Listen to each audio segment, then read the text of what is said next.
Free and clear of the chatter from Wall Street, you're listening to Talking Stocks Over a Beer, hosted by hedge fund veteran and newsletter writer Mike Alkin, who helps ordinary investors level the playing field against the pros by bringing you market insights and interviews with corporate executives and institutional investors.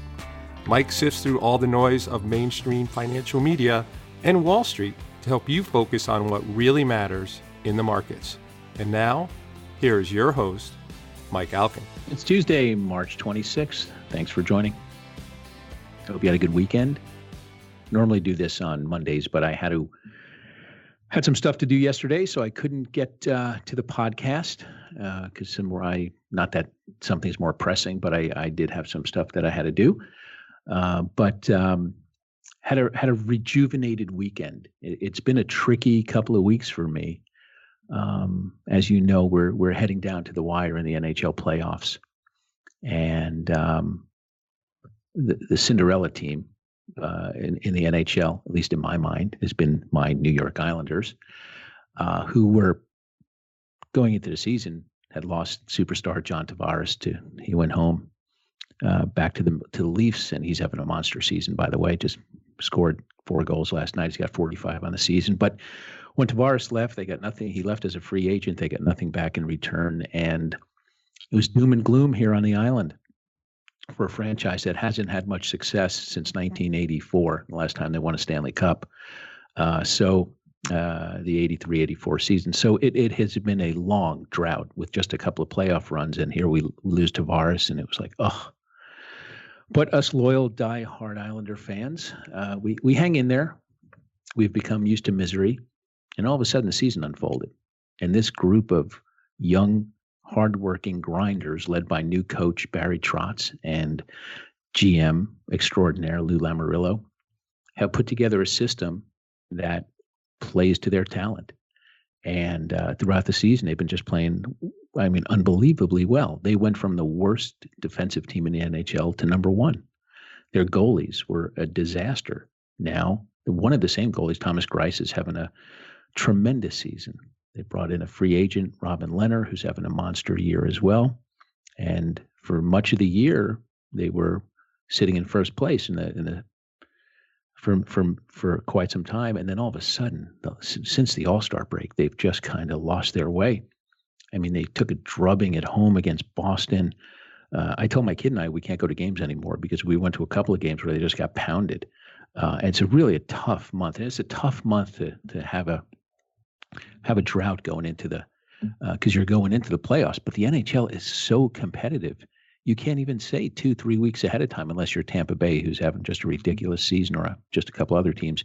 You can't say we're going into the playoffs because you could be in first place, yet the drop off to the last wild card spot is 6 or 8 points, and you could be out of the playoffs if you have a bad run. Well, the Islanders were having a bad run, and what looked like a really just tremendous season all of a sudden is still at risk. There's 7 games to go, but they really were struggling, getting pounded. And then this weekend, in back-to-back games, they got their groove back. 2 big wins, sitting 1 point out of first. So, I'm pretty excited. I'm pretty fired up. If you're not a hockey fan, and I'm sure many of you aren't, but I do have a lot of Canadian listeners and U.S. listeners too who like hockey. But I know I do have a lot of hockey fans. But if you're not, do yourself a favor. Tune into an NHL playoff game. I know I hear the complaints all the time. I can't see the puck. I love it in person. That's what I always hear. I love going to hockey in person, but on TV, I can't follow the puck. Well, you know what? You probably watched 10 years ago, because if you watch it now, the arenas are well lit, everything's fine, and focus. But the level of competition, the level of play, if you think about the pure athleticism of what these guys do, all these other sports, you could use your feet, your legs. Here, you got to be able to do something else that most people can't do. And that's skating. These guys skate like it's unbelievable, the level of skating and the energy that comes to an NHL playoff game. Anyway, 7 games to go. Islanders a point out of first, hoping we make the playoffs. but it's riveting, and it keeps my, I joined NHL.com. You have a game, so I can watch any game anytime. So I walk around the house at nighttime with my with reading material in one hand and my iPad in the other. So watching games, and my wife will check in on them, and my son, my daughter not so much, but anyway.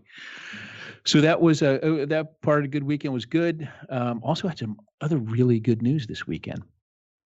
I was very excited to learn my daughter's best friend and her mom were over the house on Saturday, and they're both 15 and 16 years old, and we do a lot of family vacations and go away and stuff like that with them, and good friends, but they were planning a trip to Hershey. Normally, like they tend to go to Disney a lot, or go to an island somewhere, and a lot of girls' trips.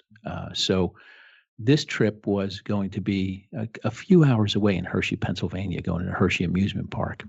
And my kid plays lacrosse. And if you play lacrosse on the East Coast, you travel all over the place, and you're up and down. And Hershey is just one of the places you go. And you've been to Hershey Amusement Park once. Yeah, it's nice, great. Huh? Okay, you give the old Chevy Chase, Clark Griswold nod, like you're looking over the Grand Canyon. You say, okay, great, been there, done that. But it's not a place that I really need to go back to. But anyway, so the plan started evolving, sitting around our kitchen counter, that, hey, you know what? Let's go away from Memorial Day weekend. And Hershey came up. Now, my son and I are going to be in Hershey in June for a lacrosse tournament. But up came, hey, let's go to Hershey. And like I immediately had that sinking feeling, like, oh God, the lines, the crowds. And it turned out that it started to evolve into a kids trip. So my son and daughter and our friends, all their daughters are going to go, and moms. And so I'm sitting here and I'm thinking, you got to be kidding me. This can't be happening. This can't, like, are the sports gods looking down at me right now? Is it possible that I'm going to get a free 3-day weekend? I love my family, love spending time with them. But I mean, come on, to go to Hershey, sure enough, it evolved. It worked out. And they said, all right, well, what about if the dads don't go and just the moms and the kids go? And our friend, she said, but that's not fair to Mike. And I said, no, listen, I'm okay with it. If it means, and my wife's looking at me laughing. She's like, are you kidding me? He's going to walk around in his boxer shorts for 3 days. He's never going to change. He's going to have sports on 24/7. So that was a great bit of good news. Going to be devastated. My family's not here, but I will get through it for those 3 days and have sports on, and we'll be good. Part of my day yesterday was the house alarm's been acting funny, and for 4 or 5 days, I couldn't get the alarm set. It kept telling me the mudroom door wasn't working.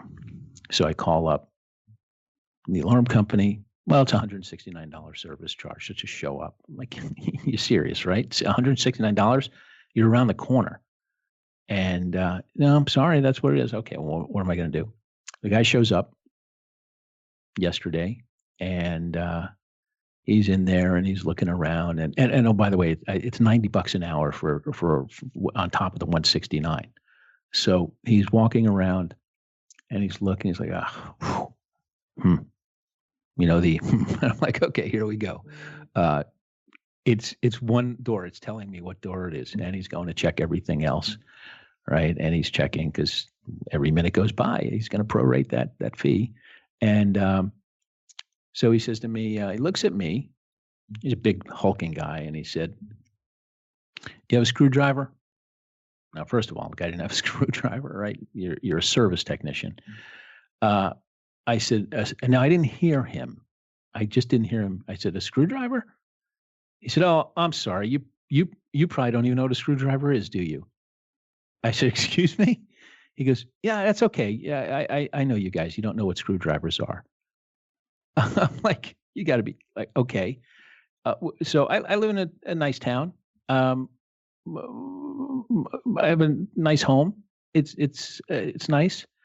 When tradespeople come to my house, they think that you're completely a moron, that you just sit and do nothing.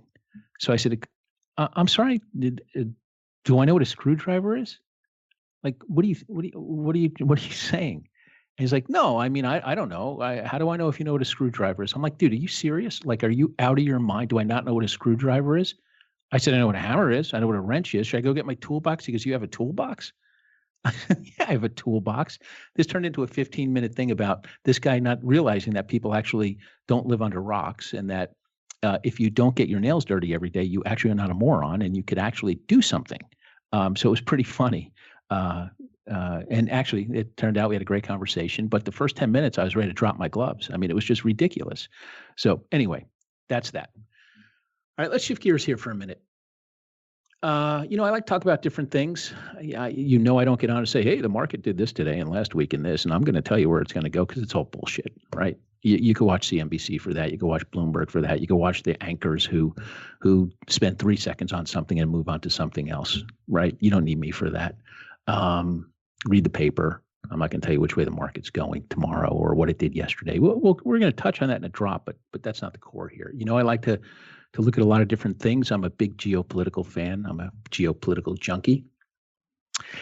And one of the things I want you to at least be aware of and keep your eyes on is Venezuela, because it's starting to, we're seeing a game of high stakes poker starting to evolve between Russia and the U.S. that could lead to a standoff between these two powers that could have pretty wide-ranging implications. Now, if you don't know, Moscow they've long been a very key ally of Venezuelan President Nicolas Maduro and Hugo Chavez before him. And they're both fierce critics of Washington. And Venezuela is right in America's backyard. And it's a symbolically important relationship for Venezuela. It says, hey, look, we're not alone. And we have others who are critical of U.S. and Western policy.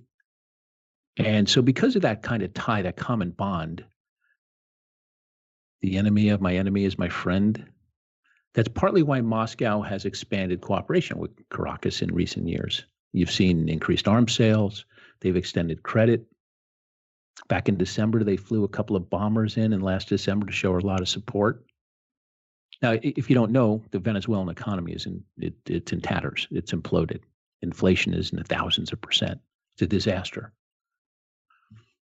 But Moscow's been there. They've lent a hand, right? Partly because they're good citizens, or it's strategically important Venezuela. But Moscow does have a lot of dough at stake, right? It's sunk a lot of money into backing Maduro. And if most of it's loans, and if he's forced from office, they could lose it. You don't really know what the full exposure that Moscow has. I mean, some people peg it at around 17 billion, but that's not confirmed. But let's not kid ourselves. I mean, what's this all about? Venezuela sits on the largest proven oil reserves in the world. Right? It always comes down to oil, doesn't it? Right? Wars are fought over oil. I think last week or the week before, I said energy is everything. And, when Russia sent weapons, they've been sending some weapons in. Were they thinking about collecting the debt? Is that their big concern, the 17 billion, if that's what the number is? I can't imagine it. I mean, it's not chicken scratch, but that can't be what was on their mind, right? What did they want besides being a good friend of Maduro? They want access to the oil wells, to production. And lo and behold, Russia's state-owned oil company, Rosneft, they now have stakes in multiple projects in Venezuela. And they've issued huge loans to the country's sovereign oil company. But Venezuela is a little different than what the Russians did in Syria. Venezuela is not Syria. The Chinese and the Americans are much closer, and they're there. So what's happened recently? I mean, why am I talking about this? Without any attempt to conceal, no under the cover of darkness. Last week, 2 Russian aircraft landed at Simon Bolivar Airport in Caracas. One of the planes had 100 military personnel And on that plane was the chief of staff of the ground forces, General Vasily Takhnoshkorov. And the other landed with 35 tons of unspecified military equipment. Now, the unofficial official line, right, according to an unnamed Venezuelan military official, said the Russians are there as part of an agreement to assist the country in military training and engage in cooperation. All right, so what's the backdrop here? Right, as I said, the Venezuelan economy is collapsing. It gets worse by the day. President Maduro is under immense international pressure to step down, but he ain't. He's digging in. And Russia is an ally. And they're trying to delay his departure as long as possible. And what they did by sending these troops and this equipment is they just kind of upped the ante a little bit with the aim of trying to keep Maduro in power. Now, the Russian soldiers could be the first wave of troops that arrive. Now, here's where it gets interesting. I always say you don't want to play chess or poker with the Russians. They're pretty good. Those of you who know that I run a uranium fund will know that the Russians control, along with a nuclear fuel cycle, and they've been playing a game of poker and chess with the U.S. But here, a wider Russia deployment raised the stakes for a possible U.S. military intervention there, because the use of military force to remove Maduro, all of a sudden ignite a big confrontation between Russia and the U.S. military. Now, so what could Russia be doing? What do I think they're doing? They're probably testing the U.S.'s resolve, and they're playing a hand that looks for the U.S. to fold, because its bet is the U.S. doesn't want military confrontation in Venezuela. But even a semi-permanent Russian deployment could make it difficult for the U.S. to oust Maduro. They want him gone.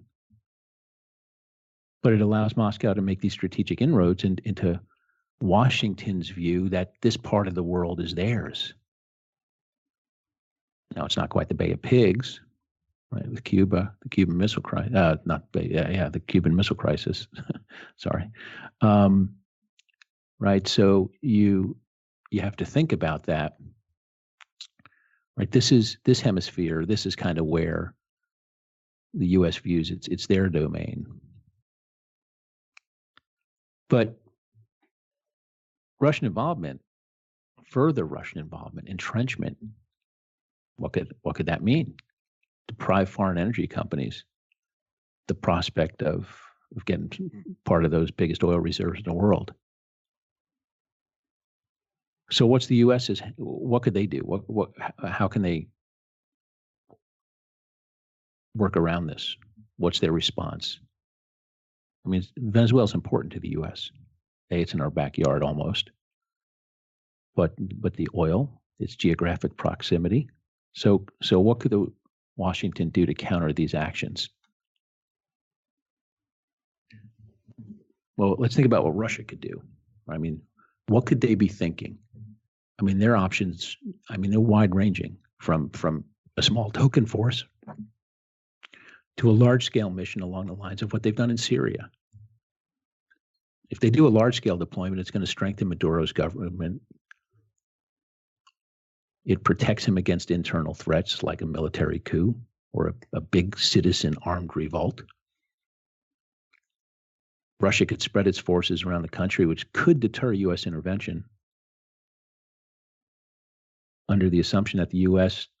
is going to really hesitate to do that. Do they really want to have big casualties of their own or Russian in Venezuela? So Russia could be calling Washington's bluff and calculate that the U.S. isn't going to risk a wider war with them just to oust Maduro's government and get Maduro out. I mean, that's kind of what the calculus was in Syria. They increased their presence in Syria, restricted the U.S.'s ability to strike, right? They didn't want confrontation. The U.S. wanted Bashar al-Assad, the Syrian president, out. But because Moscow was entrenched, the U.S. didn't want to go there. and fight to the extent they needed to get. Or the U.S., right, the prospect of a bigger Russian deployment, because they didn't hide what they were doing with this small movement, it could be a catalyst for the U.S. to move in early to intervene before Russia can entrench itself militarily. So a bigger deployment gives Russia the ability to pursue whatever its objectives are in the country, oil. But a big deployment also comes at a big cost. Two ways. One, costs a lot of rubles. And the Russian economy is really just kind of getting its groove back a little bit. But also, I mean, Venezuela is a lot farther away from Russia than Syria is. Right? So another risk that the Russians face is a bigger deployment, but not a full commitment, could really expose their military to the dangers and threats from a security standpoint that are going on down there. It's a tough neighborhood right now. So there's a lot of measuring of risk and reward, just like you see in investing. Right? What if Moscow plays its hands incorrectly? It could be a big problem for them. What if they play it wrong and a big Russian military presence doesn't deter the U.S. from acting? What if the U.S. anticipates this and the prospect of a larger Russian deployment could spur the U.S. to move early and intervene? Or the Russians could have a smaller deployment, kind of try and protect some of their interests, but it gives them a lot less room to maneuver, be less expensive, right? So in small deployment puts less troops in harm's way for them. So some of the things I'm looking at, you want to pay attention to as this starts to unfold. Mm-hmm. Right, so far, they've sent a handful of forces there. Most of them are there temporarily, supposedly. So far, some of these deployments have included mercenaries. They've rotated some heavy bombers in and out, and then what you saw land a few days ago. But you need to start looking out for indications that the Russians are starting to upgrade, if they are. It's present there by deploying troops for longer periods of time and preparing, forces and material for longer missions there. And if they're serious about keeping Maduro in, it's going to deploy military forces in and around Caracas and in and around oil production and export infrastructure. You got to watch closely what the U.S. is going to do. I mean, so far, there's really not anything indicating that the U.S. is going to mull a serious military intervention to preempt anything Russia's doing, but that could change in a heartbeat. So right now, what the U.S. has been, its strategy in Venezuela has been focusing on economic coercion to cripple the Venezuelan government, and they're trying to encourage military defections, while at the same time, they're working with the Colombians and the Brazil to try and figure out how to handle the fallout. They'd love a coup. And the U.S. also, they have to evaluate the long-term implications that Russia could potentially establish a military foothold in the Caribbean basin. And that undermines the exact core tenets of the Monroe Doctrine. And it really complicates the U.S. imperative to prevent foreign powers from interfering in what it perceives to be its kind of geopolitical domain. That's kind of where the U.S. believes this part of the world is theirs. Now, the one thing, the threat of U.S. military intervention has definitely hampered the Venezuelan government attempt to crack down on this growing internal dissent. They don't want to trigger the U.S. to start sending troops in.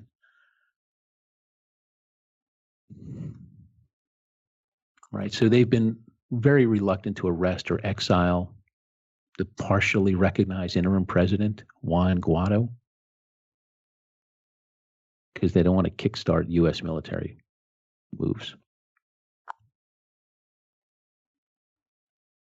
So there's a lot to keep your eyes on.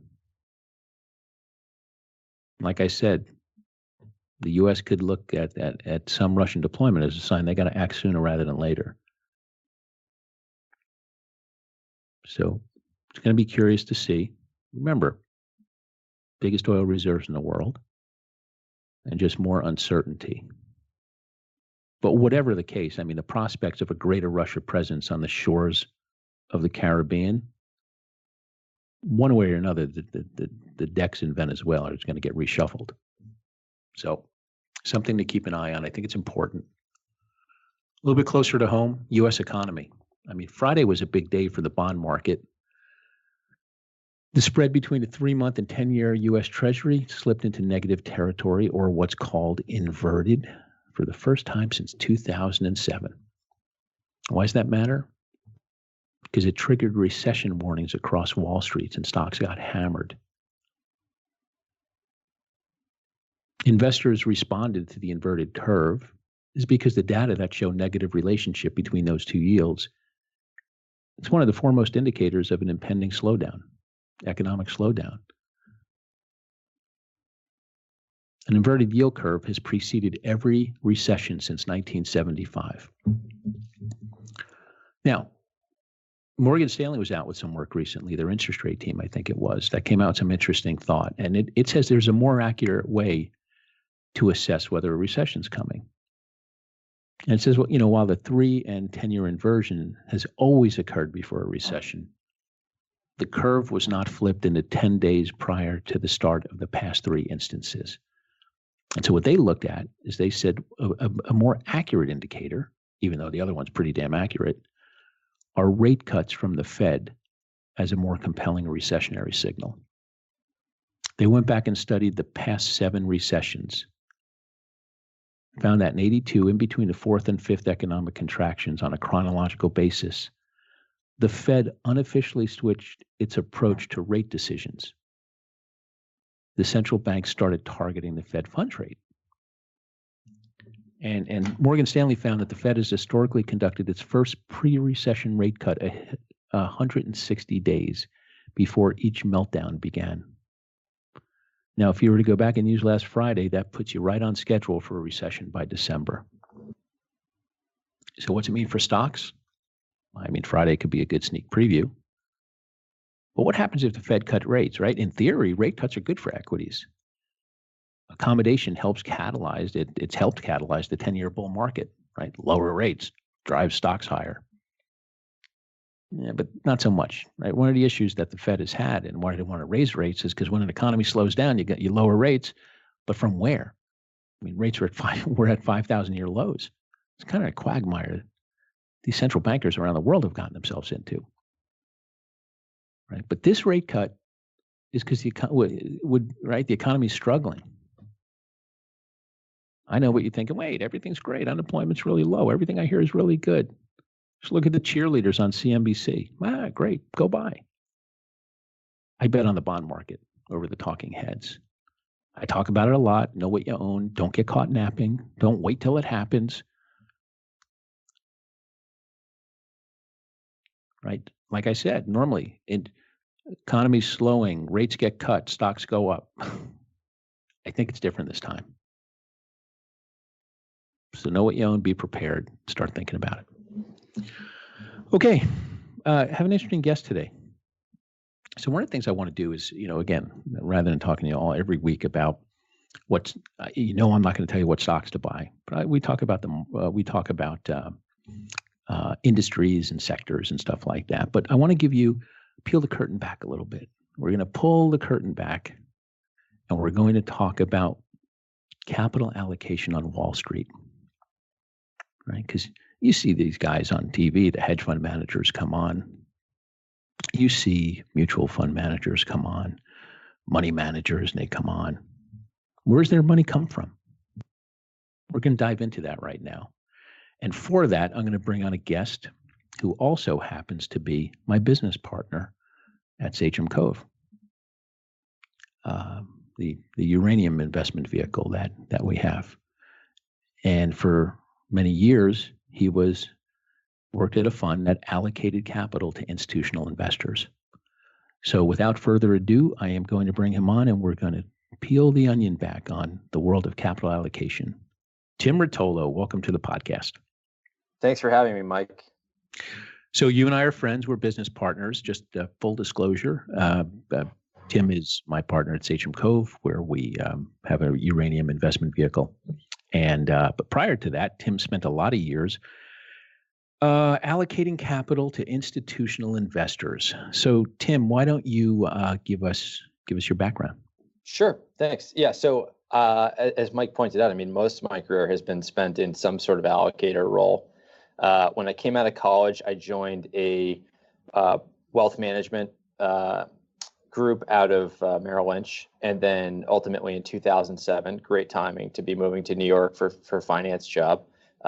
Went to work for Merrill's private bank, which is kind of their ultra high net worth group. Our clients were CEOs. We had some small endowments, foundations, and in that role, we were really allocating capital through what's now known as the endowment model, which has been pioneered by David Swensen at Yale. And then after about 2 years there, I moved to a fund of funds, which I think is, kind of a different type of allocator, but at that point was a much more important part of the market. Today has been somewhat disintermediated.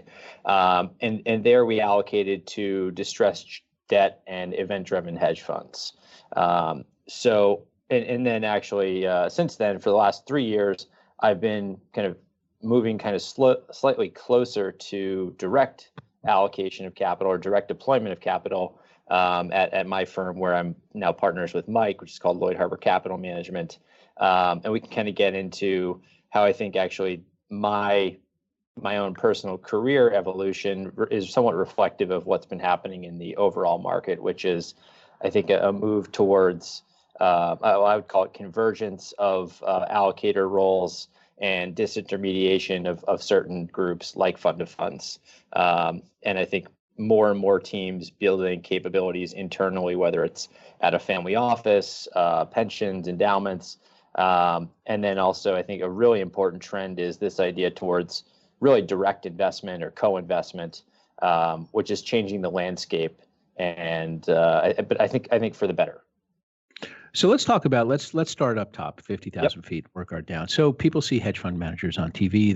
They talk. They're being interviewed, and it's kind of there's a kind of a mystique about it, a mystery to it, because hedge funds are a different type of investment vehicle. They don't tell you what they own unless the guy's pitching a stock, but there's not a lot of disclosure from them.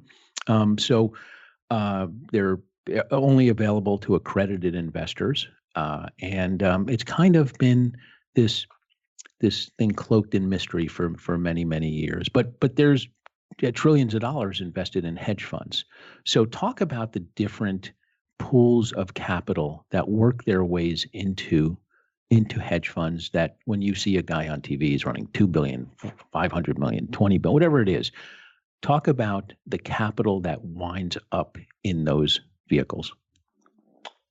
Yeah, I think it's a really important component of kind of how capital gets allocated is really, where it starts. So I guess what you would deem, who is the asset owner, and there's more and more kind of different types of pools of capital. But the way I think about it is you have pensions and corporate entities. So they have a different time horizon and really a different investment mandate and objective than, say, an endowment or a foundation. And then you have fund of funds. Generally, fund of funds have become more specialized, but they might be a multi-strategy, which means they're going to invest in lots of different types of hedge funds. Or you could have what Sandalwood was, where I worked prior, which was really a very kind of sector-specific fund of funds. You've had these new groups, which have become very popular in the media, which are family offices or multifamily offices.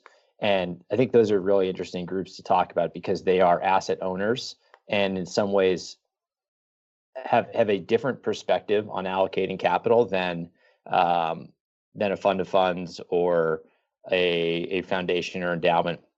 Then you have ultra high net worth individuals, wealth managers, sovereign wealth funds, and probably one of the most important parts of the asset allocation world today are consultants, who are the gatekeepers to huge pools of capital, which are represented by all of the groups that I just mentioned. But they are ultimately making the decision as to which manager is going to get capital from the asset owners or not. And I think maybe even taking one step up from that, which is, just kind of thinking about asset allocation and what these groups are doing before they even get to the hedge fund decision. Whether you're an endowment or a foundation or a consultant, the objective for these groups is to ultimately allocate capital across a wide variety of asset classes. And in general, they're building out, some sort of investment policy statement based on the objectives of that underlying investor. So it could end up looking like a 60-40 portfolio, but today it's more, certainly more nuanced than that. And there's going to be allocations to equities, to bonds, to credit, to hedge funds, to private equity. And then the next level down is the manager selection. And that's more of a bottoms up exercise about, the merits of that hedge fund manager who's on CNBC. What is that guy's edge? So Tim, when you let's talk about those buckets. So endowments and foundations, talk about the profile of that investor and what their investment goals are. Yeah. So, endowments and foundations. So let's talk about endowments. I think foundations can be slightly different, but in general, so these are tax exempt entities, which really changes how they think about investing versus a high net worth individual or a taxable entity, like a family office. So number one, they have very long time horizons. And we're talking, by the way, folks, we're talking about like a college endowment. Think of your favorite university. Yale. Yep, exactly. Yep, Yale, Harvard. Let's just use Yale. I don't want to pretend that I know everything about Yale, but I think there's been a lot written about them and the way that they think about things. And so these groups have a very long investment time horizon. And as a result, I think have the ability to allocate capital in a different manner than you or I might if we were just thinking about kind of our personal savings. It allows them to take more illiquidity risk. It allows them to generally be longer term oriented investors. And I think a really interesting, and we can get it down the line, but a lot of these groups have developed cultures which allow them to be more progressive thinkers. Now, Yale, I think, is kind of the extreme example of that, in that they've really built a culture in their investment team that allows them to take, I don't want to say big bets, but to shift their asset allocation very meaningfully in order to try and protect capital or to allocate to areas that they think are very dislocated. I think that's one of the big differences between allocators these days that are really driven by, career risk oftentimes, what I would call kind of a principal agent issue. But at the end of the day, they have a very long time horizon. Their objectives are driven by really for the good of that college endowment in order to help drive spending there. They generally have some sort of mandate in terms of money that has to be given back to the university in order to meet spending objectives.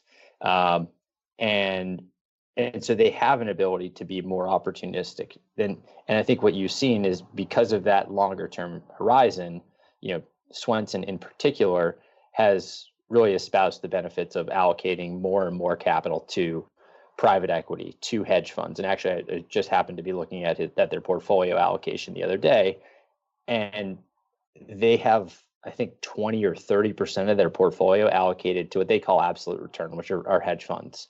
They have a huge amount of capital. I want to say 20 or 30% allocated to venture capital.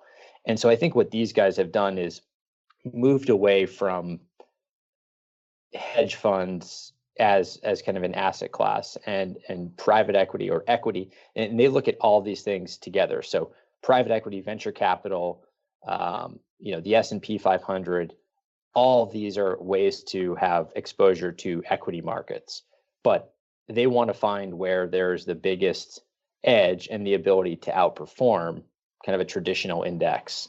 And the way that they've been able to do that is by allocating to venture capital or buyouts or different types of private equity. And as the cycle changes, they'll begin to slowly shift their allocation towards where they think there's more opportunity. And I think that's a very important component of how money is, I think you're seeing this money flows kind of follow some of these larger institutions, and then everyone, and then we can get into, again, this is kind of this principal and agent issue.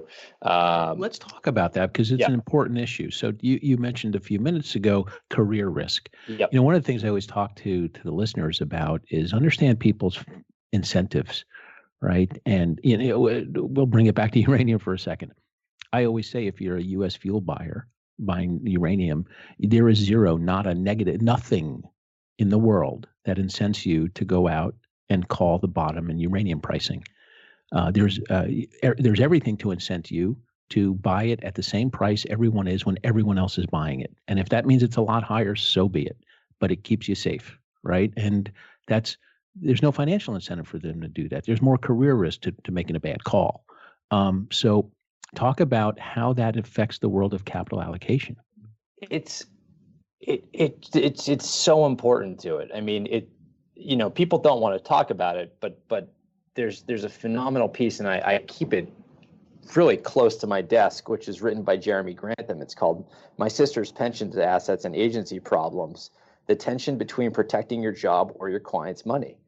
And I just think, unfortunately, across the investment management industry, too often there's not an incentive to outperform, and that's a function of how people get paid, right? The average allocator, while he might make a good salary and bonus, his job is not worth making a meaningful kind of contrarian call on something unless all of his peers are doing that, because the risk is he loses his job.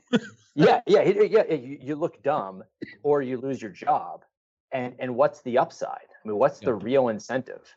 Yep. You're not going to, if you're running $1 billion fund of funds and you put an extra 2% into something that makes 10% when the market's flat, that incremental return does not outweigh the risk of your job.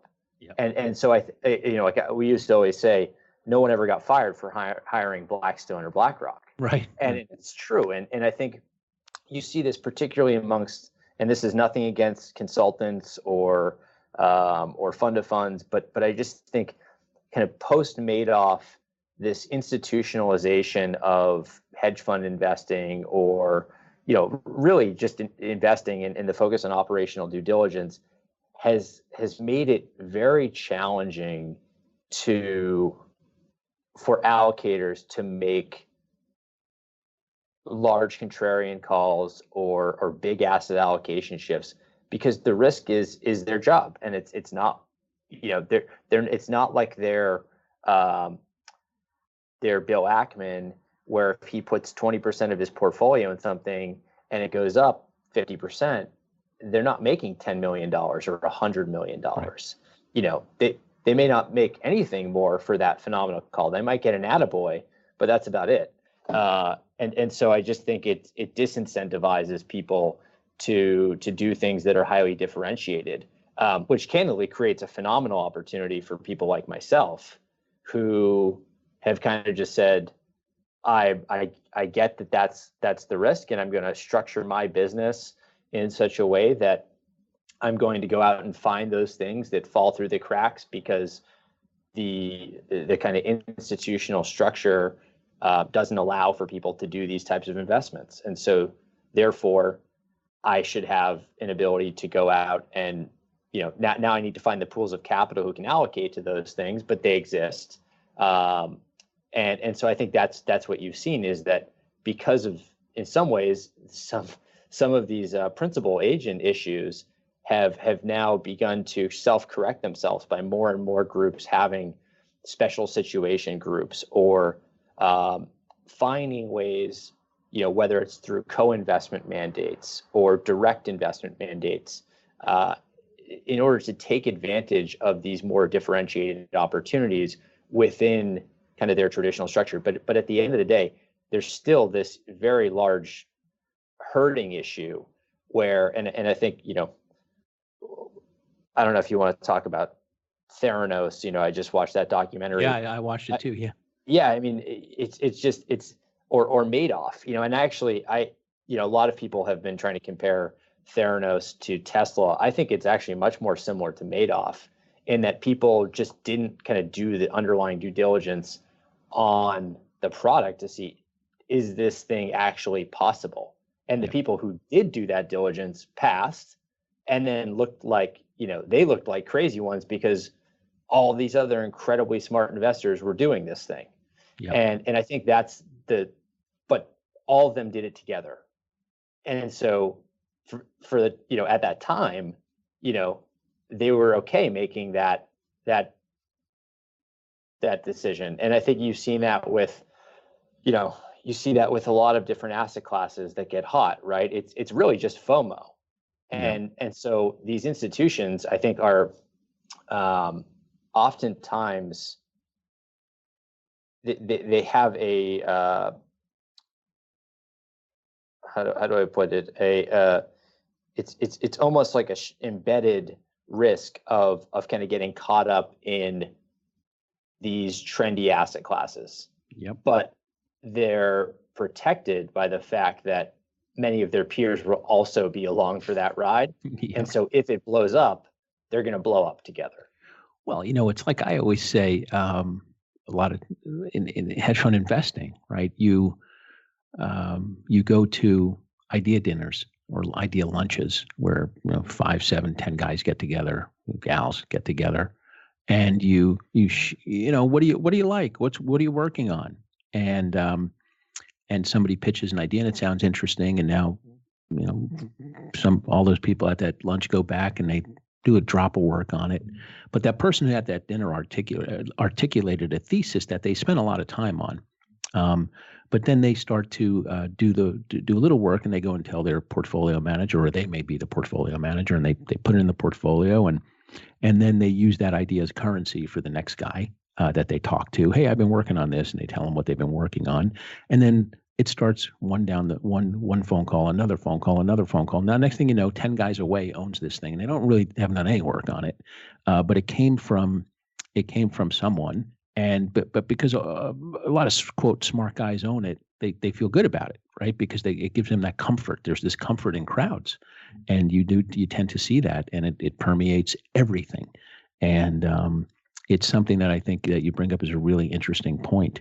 And we see it. And Tim's business, Lloyd Harbor Capital, is a vehicle that Tim has that allocates capital to businesses, and Sachem Cove is a separate business that Tim and I have. That's an investment vehicle for uranium. But what you see is one of the things we notice when we talk to institutional allocators is one of the challenges they've had over the last decade is hedge fund returns have not been great because there's been so much institutionalization that money's come flowing in over the transom, and for all the reasons you just mentioned, everyone wants to put it out into the same thing. And when everyone's doing something, it typically doesn't work. It's already priced in.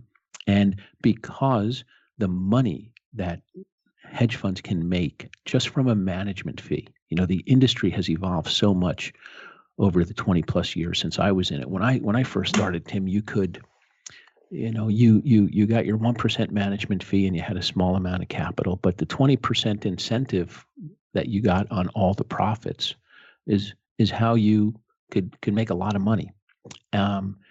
As more institutions, pension plans, endowments, fund of funds started putting money into alternative investment vehicles like hedge funds, others being venture capital and private equity, as they started doing that, the assets started to grow, and the fees started to increase from 1% to 1.5% to 2%. All of a sudden, guys are running big pools of capital, and they're getting wealthy just on the management fees. And they don't want to take risk as much as they used to. And a lot of times when you're taking risk and putting up big returns, it is because you're doing what others aren't doing. You're being contrarian for the most part. And that's what got so many big hedge fund managers to who they became, was by doing that, putting up these outside returns. And then and then they achieved them, and then the capital came flowing in, and then they went into conservative mode, and they started buying what other people are buying. And when you become big, there's only so much you can buy. You can't buy tiny companies, you can't buy small companies. You got to buy big companies, and there's not a lot of ways to generate alpha in big companies like that. So you've seen this muted, watered down return profile the last decade or so. And it's interesting because the observations that I have, and I know you see it, is there's now a little subsegment forming in the allocator world that says, I might normally allocate 8 or 10% to a position or 5% to a position, and I might get mundane returns like I've been getting. But maybe I'll allocate capital to a 1% position where I think I could get multiples on my return, because they're having to look for ways to improve their performance. And talk about the competitive pressures the allocators themselves are under. I mean, we mentioned endowments, then there's pension plans who are allocating capital, and then the fund-of-fund universe. And these consultants are out telling them who they like and who they don't like. But talk about that what drives changes in investment philosophy along these lines, because of the returns being so dampened over the last few years. Because in the bull market, hedge funds are they're not fully long. They're not exposed to the market. Most long short equity funds, they have a net exposure. They're offsetting some of those longs with shorts. So they may be 40% long, 50% long. And if the market's ripping, you have some of your portfolio that's short, and you're not going to participate with the index. And the index have been driven by passive investing. So talk about what you were just expand a little bit about the funky nature that can evolve and how you're seeing that evolve. Yeah, I think that's also a function of where we are in the cycle, is that, spreads are so tight on credit, equity valuations are quite high. And so I think what you're finding is that there's a natural gravitation towards more niche-y strategies. And I think so I kind of had the good fortune of watching my brother build a private equity real assets business, and their mantra in 2005 or 2006 was alternatives. So they were trying to be, this differentiated solution to investors who were kind of past the point of allocating to hedge funds. They still allocated to hedge funds, but they were looking for other sources of alpha and differentiated return streams. And I think what you've seen is now that's becoming more mainstream.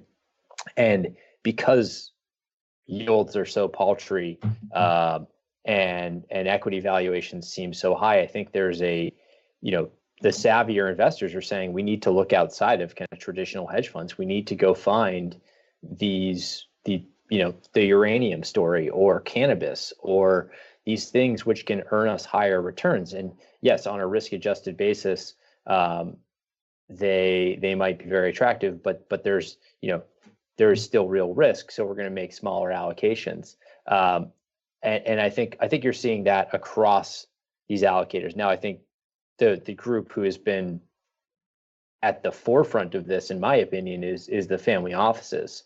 And again, that's a function of I think they have a structural benefit, which is that they're asset owners. They're not allocators. They are allocators of capital in kind of the truest sense of the word. They are actually deploying capital, but they're not constrained in the same way. Talk about that. It's probably the most important point, which is that if you think about how these groups make decisions. And explain what a family office is for those who listening who may not know. Yeah, I mean, I think the term is being a little bit bastardized, but I mean, I agree. Everyone now, every guy who's was a hedge fund manager 10 years ago and he's got $10 million has a family office. But I mean, I think the real sense is that it's a ultra high net worth family. Either they've accumulated wealth from a private business or sold a business, and now they have 10 to many billions of dollars, and either they're allocating that money themselves. So like the founders of that family are actually making the investment decisions. Those are phenomenal groups to work with because there's no bureaucracy, and you kind of get down to brass tacks. Or they might have built an internal investment team, which is another kind of evolution of this whole allocator space that we're seeing, is that now more of these family offices are developing their own internal capabilities. But just going back, so if you're a pension or an endowment or a foundation or fund, I think they operate slightly differently. Those are quasi almost political entities. I mean, pensions are quite political. I mean, there's pension board and so that investment decision takes a very long time to make. So I think they are challenged to be highly opportunistic because they don't have the ability to act as quickly as, say, a family office who, Mike and I have had a few interactions with groups who have met us twice and made an investment decision. I think what you see is now it's a good process for all of these groups to go through, but many of these decisions are highly politicized, particularly when you have large boards, like you see at endowments and foundations. There's also generally a CIO and an investment team who are pushing up decisions to a board. And then, those board members may also have kind of their own views. They might be investment professionals themselves, and they're taking into account what their peers are telling them.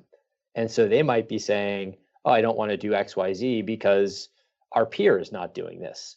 And so you get kind of this multiple level of agency issues and reputational risk issues. Yeah. And so that really, I think, challenges groups and constrains them to be highly opportunistic. We also have to keep in mind what these groups' objectives are, right? Pensions, endowments, foundations, fund of funds. Well, fund of funds technically are kind of a hedge fund, but they are not hedge funds. Their goal is not, massive outperformance. I think people would highly question if an endowment was up 25% and their peers were up 10. Right. Because how much too much risk. Yeah, exactly. And it's something I say about, on the wealth management side. Today, a lot of these groups are RIAs or financial advisors. If someone tells you they can outperform by, several hundred basis points, I would run the other direction. That's not what those guys get paid for today, in my opinion. In my opinion, a lot of these asset allocators are effectively coaches, right? They're looking to put athletes on the field, to put up wins, and to do it consistently and to not blow up. Right. So that those entities, whatever it is that they're supporting with that capital, can continue to thrive. And so, I kind of poo-poo them not making these big opportunistic decisions, but it's also not really not their mandate. Now, hedge funds, I think, have many of the same issues that we just talked about, and are being disincentivized by those allocators to really try and, significantly outperform. But I think there's just a lot of constraints put on investors in these asset allocation roles to their asset allocator roles today, whether it's operational constraints or risk management to really do things that are quite different. And one of the quotes that I keep in the back of my mind all the time, I can't remember if it was from Swenson or Howard Marks, but is that as an investor, you can't outperform if you're doing the same thing as everybody else. And so some of it is a function of, what is your organization set up to do? Are you set out, is your objective to outperform? I think a lot of people assume that it is, but in many cases, these organizations that's not really their objective, right? It's to just kind of plod along and hit some sort of return target in order to fund a future liability. And I think what that's doing is creating a lot of really interesting opportunities for those groups who can create a culture that does incentivize them to want to outperform. I think the uranium opportunity is a perfect example of something that, in theory, in a really efficient market, shouldn't exist. But because all these people are disincentivized from spending time on it, whether it's because it's too small, or there's not enough research for people to spend the time. Whatever it is, it creates these really interesting pockets of opportunity for organizations that are set up to take advantage of these differentiated things. And I think allocators are finding smaller ways to get involved in those, but it's I think it's a tough time. I would not want to be in a traditional allocator role today. It's a very challenging time in the markets to be thinking about how to allocate capital for the long term. So with having all those constraints on you, because there's just so many levers you can pull. So talk about the due diligence that allocators do when they're looking at funds. So obviously they have to start with their view, which we've been talking about, right? To go to Yale, how they're thinking about long-term returns. But talk about the process and how they find someone. They go out and look at somebody and they're going to do due diligence on them. Talk about the work they do to understand before they actually pull the trigger and make a capital allocation to whomever they're making it to. Yeah, so I mean, I'll speak from the perspective of hedge fund due diligence, because that's kind of my focus. Obviously, these groups are doing, whether it's a long-only bond manager or long-only equity manager, private equity guy, everyone's got their own due diligence process. So as you point out, I think everything starts with kind of what's your view of the market, what's kind of your top-down view. I guess there are certain allocators that are purely bottoms up. They're, what I kind of think of as being a Patriots fan, like the Bill Belichick. They just want to put the best athletes on the field. Yep. I think a lot of people start with a view on the direction of the market and their top-down view, and then go from there. So if you're a multi-strategy fund-to-funds manager, you're looking at how much do I want to allocate to macro, how much do I want to allocate to relative value, how much to long-short equity, to event-driven, all of these different buckets. And then you're going to go try and find the best manager in that space. And some of that might be absolute in that, if you don't have someone there, you might just say, okay, I got to go find the best event-driven equity manager. Let's just say merger arb. Some of it may also be, if you have an existing portfolio, which was a situation I walked into, you have to look at everything on a relative basis. Is this manager better than Third Point, or is this guy better than, how do I think about taking capital away from who I think is, one of the best managers in the world, and then, and giving it to, maybe some guy who just left Millennium. So that's a big component of it. And I think that's where a lot of the art comes into it. And then, from a search standpoint, I think people are sourcing guys from different places. A lot of it is networking.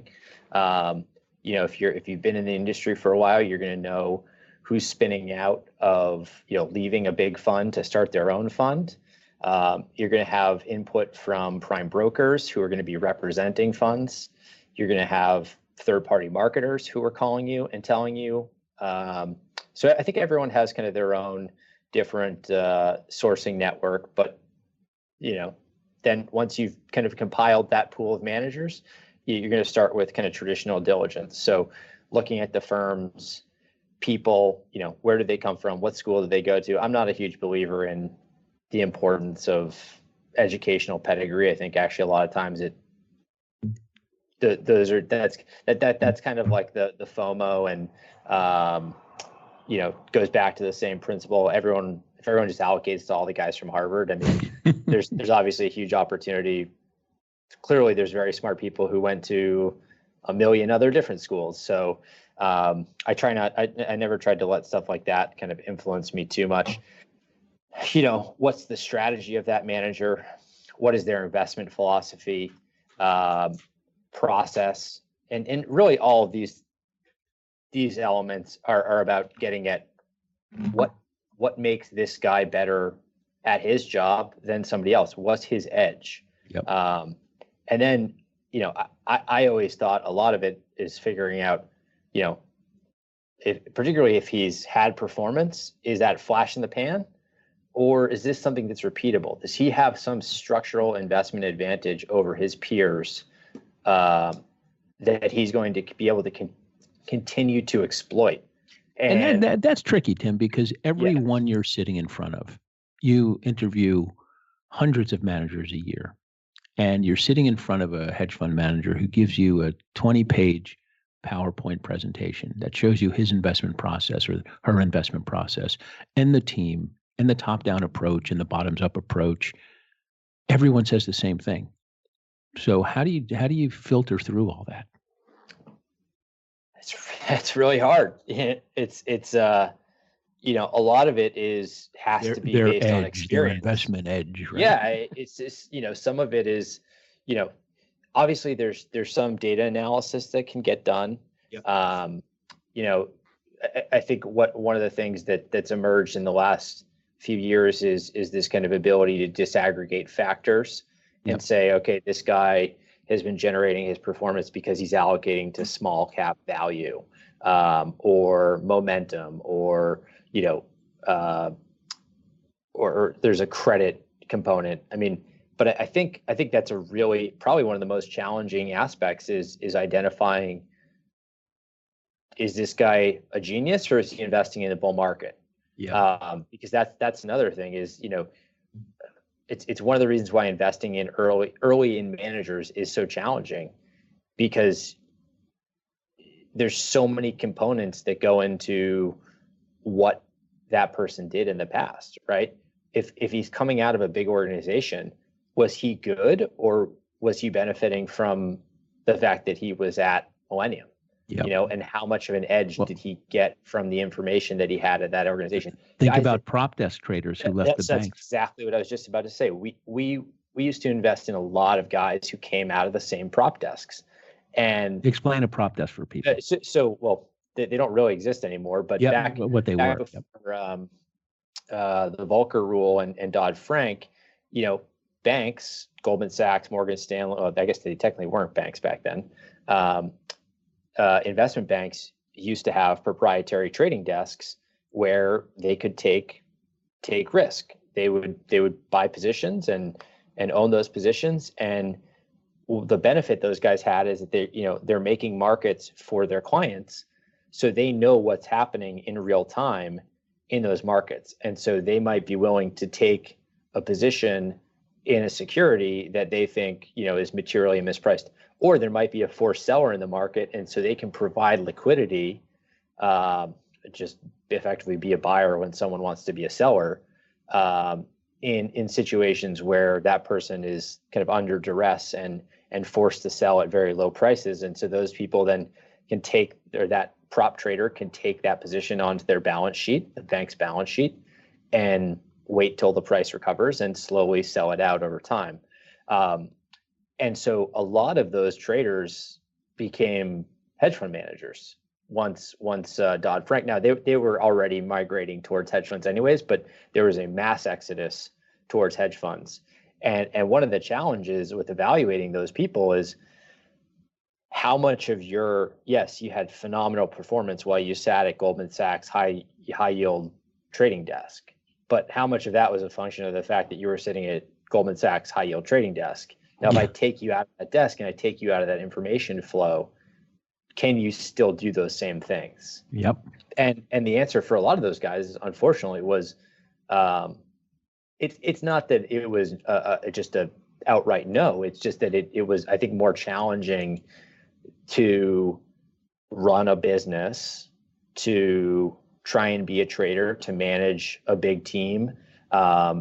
And I think what also happened is that some of these guys may have been taking very kind of focused risk. They might have been trading only high yield. And when they migrated to the hedge funds in order to put out more money, you know, they're moving into other assets. They're buying equities. Maybe their risk management framework changes. So there's just a tremendous amount of variables that come into trying to evaluate these people. And that's kind of the first layer, right? So then obviously the diligence process, let's just say, I believe that this person has an ability to, outperform. They have most hedge funds. So I think the uranium hedge fund or strategy is very unique in that it's highly focused. It kind of has a finite life.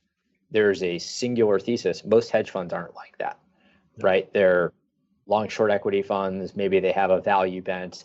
And so there's not, it's not just a one discrete event that they're playing for. It's, they really have to have a highly built out process, a risk management process. How do they think about hedging? How do they interpret macro data? Do they put on overlay hedges? Just meaning, do they have an option strategy to protect in the event of a big drawdown? But those things change. Those are not, these are discretionary hedge fund managers, and they are people, and they are fallible.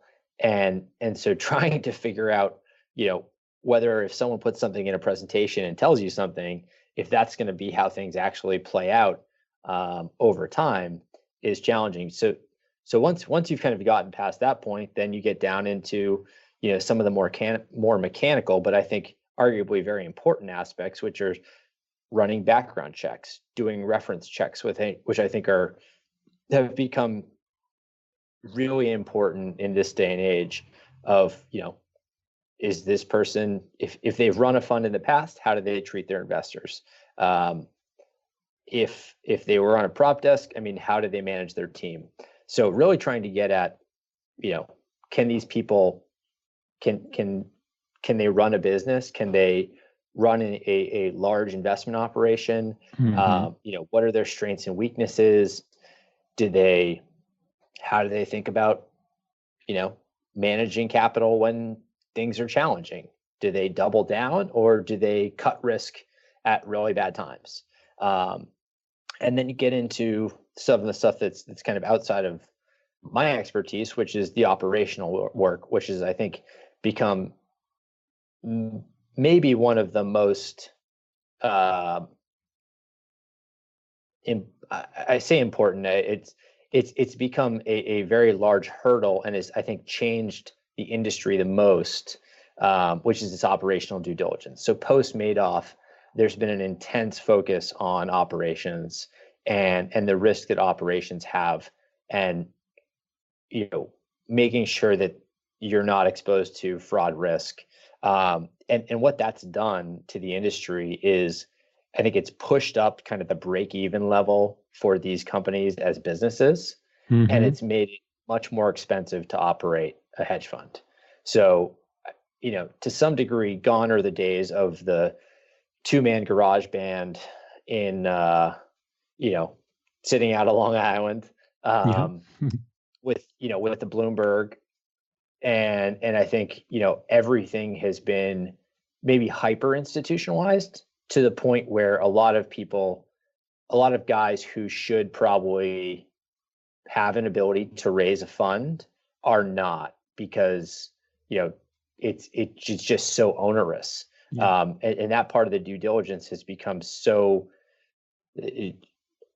highly focused. And so the expectation there is, you're going to have a top 4 auditor. You're going to have a third-party administrator, which I think are, for the most part, good practices, or best practices. You're probably going to be SEC registered, and there the compliance costs are, really, really meaningful. They're going to evaluate whether or not, which banks you trade with, and then, the level of complexity changes depending on the strategy. We did a lot of stuff in the credit space at my fund, and so our team was hyper focused on counterparty risk, and did the team have sufficient operational bandwidth and expertise to trade certain credit products like leveraged loans, which are can take a long time to settle. Trading things like CDS is very complicated. So, that's an area that I think has gotten highly scrutinized, and really can I mean, we gave our CFO a veto right. So if you couldn't pass our operational test, even if you were the greatest investor in the world, you probably weren't going to get into the fund, which I think is somewhat different. And I think that's actually one of the things that I've noticed about the family offices is they're a little bit lighter on operational work and more focused on the investment merits. And I think that's probably a function of those groups made a lot of their money as business operators. And so I think maybe have a different view of some of these institutionalized operational due diligence issues. And they're willing to take that operational risk if they think the investment merits warrant it. Whereas if you're a fund of funds, going back to that career risk issue, you don't make enough money, and that allocation is probably not going to be big enough to warrant there being an operational issue that blows up that hedge fund. Yep. To allocate, even if you think it's the greatest investment ever. What do you think of the star managers that you've seen? You see so many of these guys have had, they have good years, they become big household names, then all of a sudden they struggle. I mean, do you have a view on that as to how is there a correlation between size of the fund, between notoriety of the fund, notoriety of the manager, and performance? So I think there probably is some. I think there's probably a lot of nuance to that, because if you look at a lot of these guys who've struggled, it seems to be, some of them seem to be a victim of their own success. They get big, they have marital problems. They get overly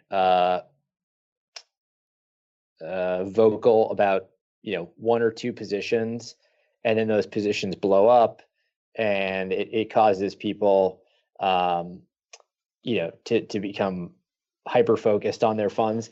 I was never, there were certain groups that I just kind of passed on because of that level of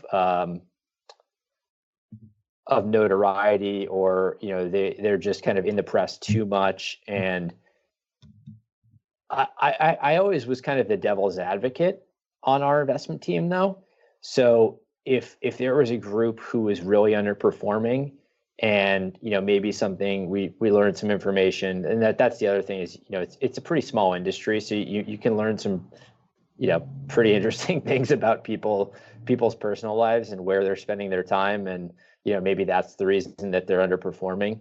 But I think a lot of the times the really good managers, if they don't shut down during that time period, they tend to be pretty resilient, and some of them will bounce back. I mean, Ackman's a pretty interesting example. I was just looking at, he's up 30% this year, but he hasn't been in the press. Right. And there's plenty of other guys that, like I think about Paul Singer and Seth Klarman of Baupost. I think they get a decent amount of notoriety, but they just kind of continue to plod along and do their thing. And so I think I don't think there's a hard and fast rule. I definitely think as guys get bigger, they get forced to change their process. A lot of hedge funds, I'm sorry if I'm using the word guys, a lot of hedge fund managers are males. Yep. But I think there is many of the managers that you're speaking about came up at the same time, and they continue to trade on those track records that they built in very different times. And the last decade has been probably more about them kind of preserving assets and living on their management fees rather than putting up the 30, 40, 50% returns that they did in the late 90s. Right. And so I think that you just have to be focused on who's losing their edge, and who are the guys that are just kind of going through the doldrums. I mean, there's a few managers that we were invested in when I can't remember what the exact year was, if it was 11 or 12, they had, they were kind of flattish, and everyone else was up double digits. And, I think one of the guys had like a 12 or 15% drawdown, which was not only uncharacteristic of him, but also, didn't seem like it was market driven. It was highly idiosyncratic, tied specifically to his positions. And our team said, we're done with this guy. And it just, to me, it felt like a very short-sighted decision.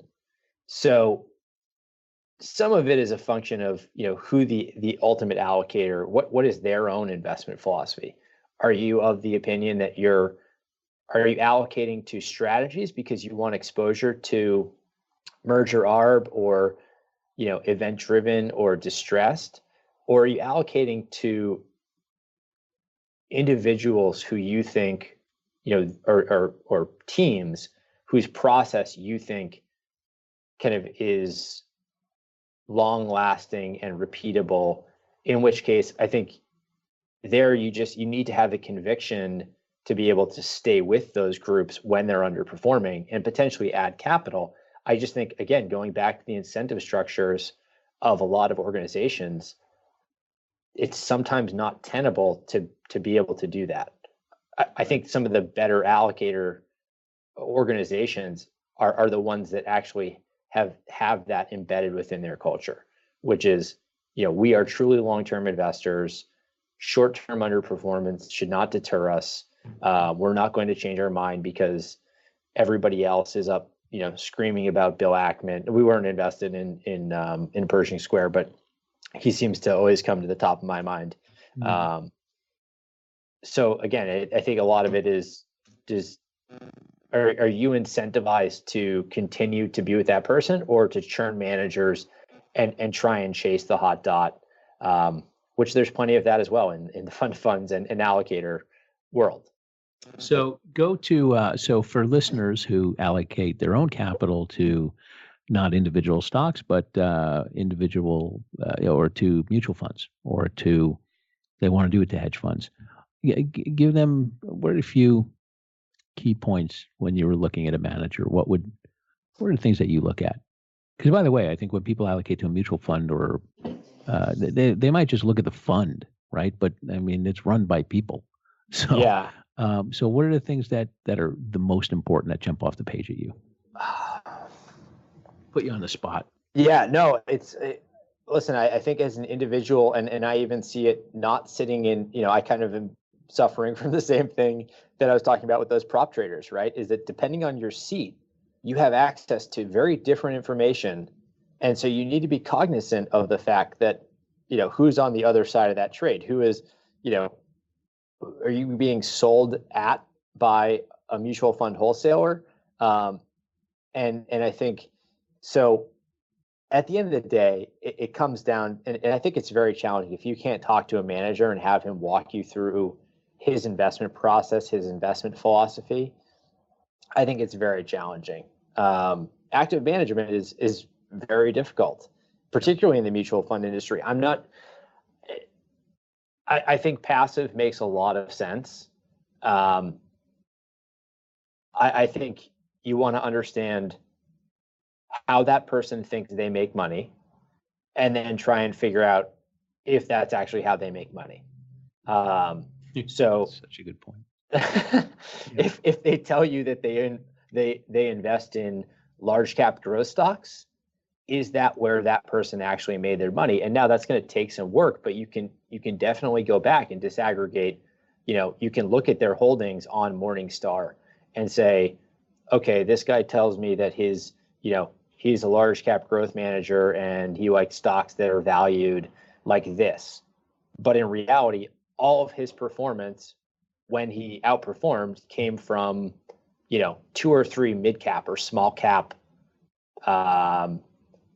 services stocks. Yep. And so, and then I think, to me, long only is very different than hedge funds, because so much of my focus on hedge funds was, how are these guys allocating capital within the fund to protect capital based on what they're telling us, right? I kind of knew this guy's a high octane manager. He's going to, he's going to have kind of more market exposure. He's going to be 80% long and 20% short. And, he might change his exposure based on how he feels about the market. But a lot of it to me was about kind of upside downside capture. Is he giving me 80% of the upside and 80% of the downside? Or is he giving me 80% of the upside and 20% of the downside? Yep. With long only guys, again, they fall prey to the same career risk issue. They're not going to change. They're going to be 95 to 98% long, with the exception of a few opportunistic mandates like a fair home or guys that are doing asset allocation. So I think you need to understand why you're investing in that fund. And it takes me back to, if you're not spending kind of your entire time investing in these things, passive makes a lot of sense. Yeah. Buying a Vanguard or target date fund, where the asset allocation decisions are being made for you, or if you want to mix things up, find a like BlackRock used to have a fund, I think it was called Global Allocation, where they're actively picking stocks within kind of a 60-40 framework, and they're actively picking bonds within the 40% of the bond fund. But picking managers is really challenging. I think that's why you've seen this significant push towards passive investing on the long only side. Mm-hmm. And Yale is a great example, right? Almost all of their equity exposure is through venture capital, private equity, and then they have this absolute return sleeve. But Yale has the benefit of being Yale. They have access, they have tremendous information asymmetry in that they get access to the best names, the best managers. They have capacity rights with these people. My personal investments tend to be in the things that I'm doing professionally, because that's where I feel like I have a real edge.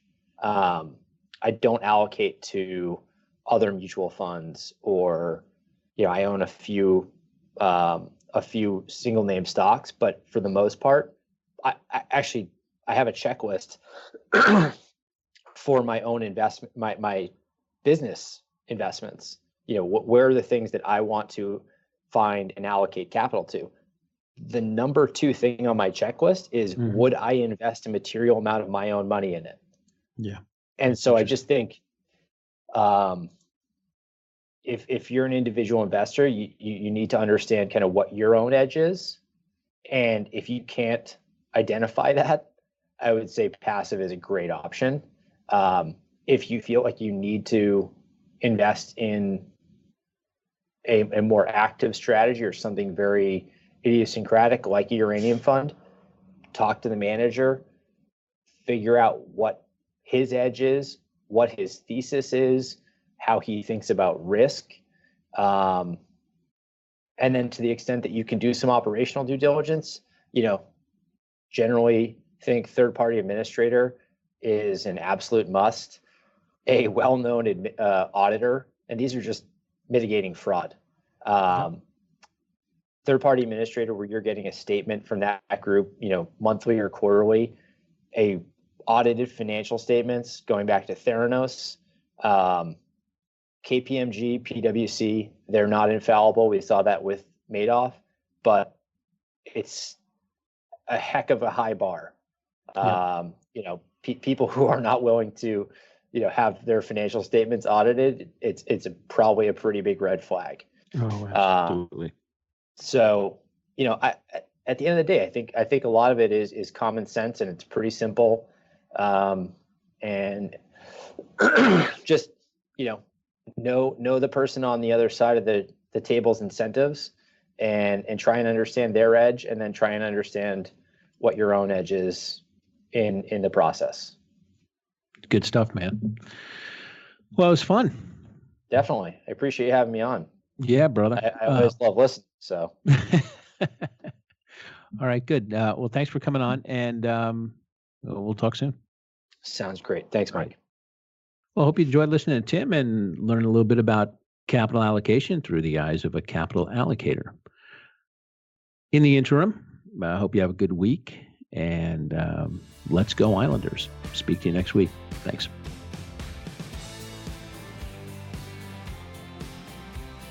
The information presented on Talking Stocks Over a Beer is the opinion of its hosts and guests. You should not base your investment decisions solely on this broadcast. Remember, it's your money and your responsibility.